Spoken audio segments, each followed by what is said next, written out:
What if the closest person to you died, but came back looking exactly the same? Still smiled like them, talked like them, but deep down, you knew. よしやどうしたお前、やっぱ、ヒカルちゃうやろ。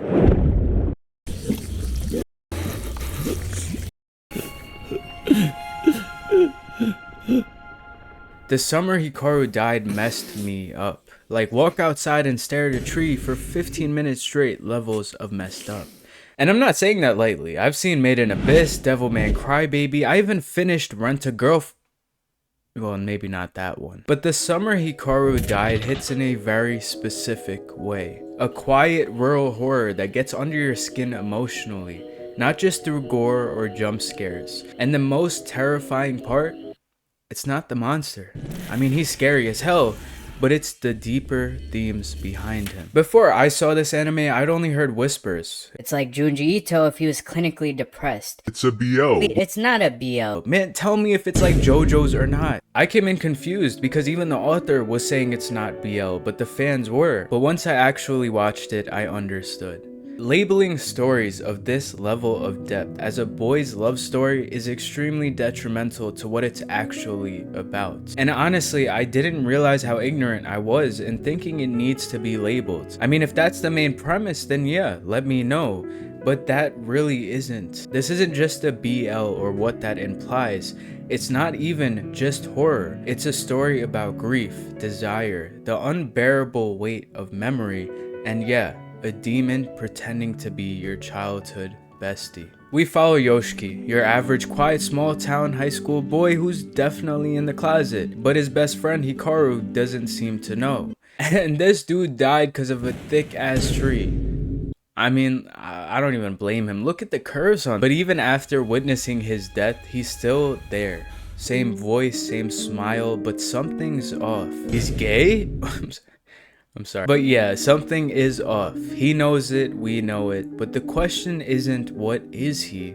It's why is Yoshiki still hanging around him? And that question alone fuels the entire creeping existential dread of this show. This anime feels like horror from the inside out. There's no cheap music stings, there's no sudden jump scares, just an endless sense of wrongness and some pretty scary monsters. The scariest thing is seeing Yoshiki's experience. It's like watching someone you love change in front of you and lying to yourself that they're still the same. Yoshiki's convincing himself that he's not gone, he's just different. And that's where the horror really comes from. Not from ghosts or gore, but from the emotional denial that we all carry. We say we'd let go, but if someone we really loved came back, no matter how wrong it felt, would we really? I know if someone resurrected my childhood dog with demon eyes and fangs, I'd still pet him and ask if he wants belly rubs.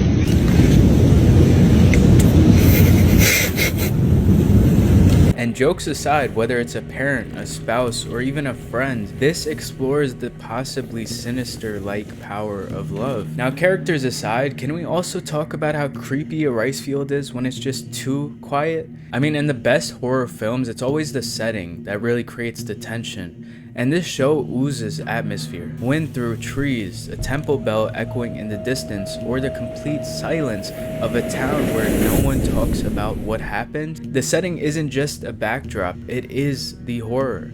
Now here's the part where I stopped making the JoJo jokes. A lot of people came in expecting BL, but that's not really what this story is. Yes, it has queer characters, but it's not about labels. It's about what you're willing to accept in someone else, no matter how strange, terrifying, or broken they've become. And that level of emotional honesty is something that anyone can relate to. It reminded me of the film Monster, which if you haven't seen, please stop what you're doing and watch it. It's another Japanese story that reframes everything based on perspective. What looks like violence becomes love, what looks like cruelty becomes fear, and what looks like BL becomes just love.